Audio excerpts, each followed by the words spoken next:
Sébastien Bouchindom, bonjour. Bonjour Thierry Besse. Merci d'avoir accepté notre invitation. Première question, Sébastien, dans un pays tel que la France, où le crédit interentreprise tient une place extrêmement importante dans la fluidité des échanges économiques, quelles seraient les conséquences sur les entreprises et leur pérennité, les conséquences de la crise? Vous parlez du crédit interentreprise, Thierry, vous avez raison, parce que c'est un élément qui est crucial dans l'économie française et en termes de transparence. Le crédit interentreprise, qu'est-ce que c'est? Ce sont les crédits que s'accordent entre elles les entreprises. Donc plus rapidement, ce sont les délais de paiement. Et aujourd'hui, le crédit interentreprise est évalué à 800 milliards d'euros, ce qui est une somme tout à fait colossale. C'est la première source de financement des entreprises. C'est la première source gratuite de financement des entreprises entre elles, effectivement, et ça correspond à un tiers du PIB. Donc effectivement, on a subi une crise sanitaire, on est encore dedans, une crise économique. On a un gouvernement qui a soutenu toutes les entreprises françaises durant cette crise.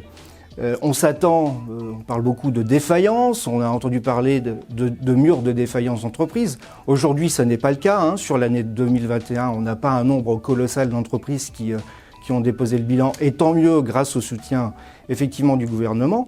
Mais il va falloir s'attendre très probablement dans les mois à venir à un nombre de défaillances qui va forcément augmenter, puisque les PGE vont s'arrêter à un moment, les entreprises vont devoir rembourser, et elles vont devoir trouver de la trésorerie aussi pour financer leurs activités.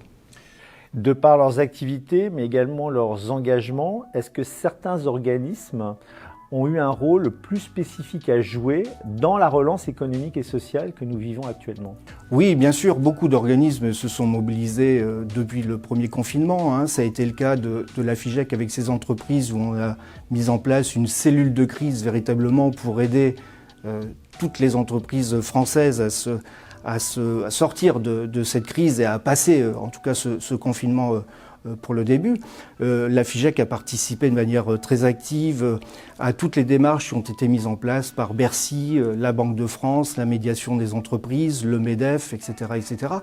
Donc les entreprises de la FIGEC, avec leurs 3 activités qui, je le rappelle, sont d'abord l'information d'entreprise. Donc ce sont des entreprises qui font du scoring, de la notation, du renseignement commercial sur tout le monde économique. La deuxième activité, la gestion de créances, avec du recouvrement de créances que l'on pratique à la manière de la médiation financière aujourd'hui et du rachat de créances.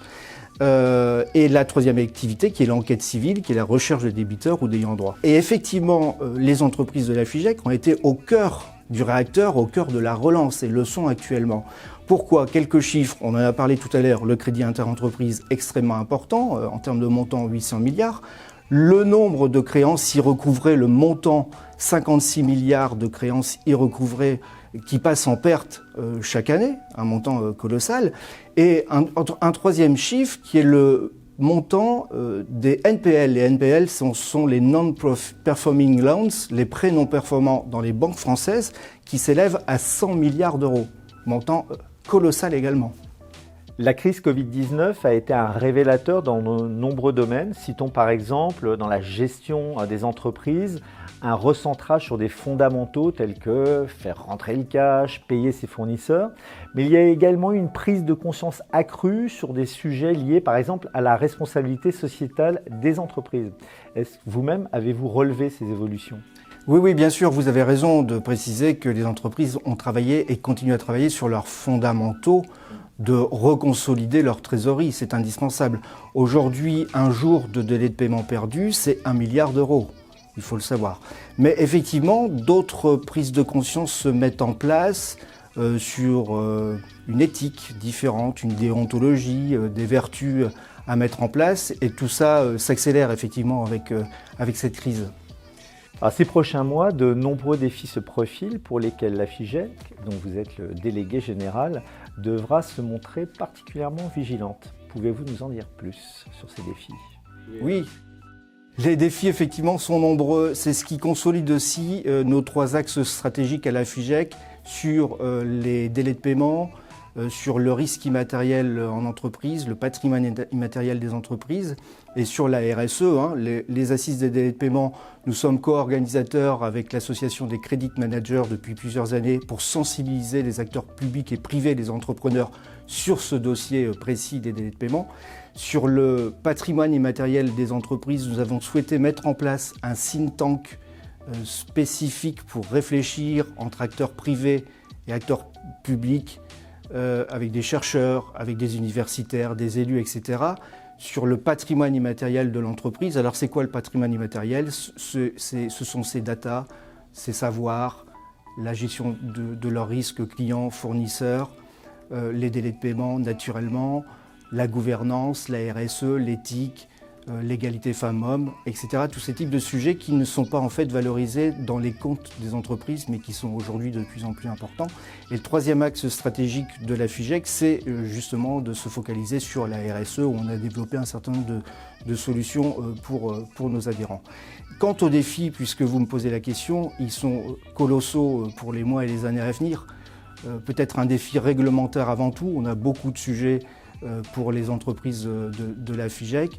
Je pense par exemple à la mise en place du registre général des entreprises, qui est un sujet sur lequel on suit les choses de très près. Je pense à des réglementations européennes, par exemple e-privacy, qui risque de perturber un petit peu avec le consentement des consommateurs, qui risque de perturber un tout petit peu nos entreprises. Donc, nous sommes très vigilants sur ce sujet. On a un risque peut-être de régulation de nos activités avec les NPL, j'en parlais tout à l'heure, les prêts non performants.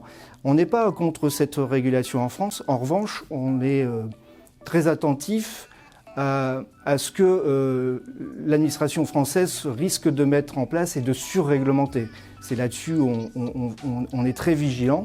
Vous pouvez rappeler ce que signifie NPL? Alors, non-performing loans, ce sont les prêts non performants qui sont détenus par les banques françaises. C'est 130 milliards d'euros, je le disais tout à l'heure, 130 milliards d'euros en stock dans les banques françaises.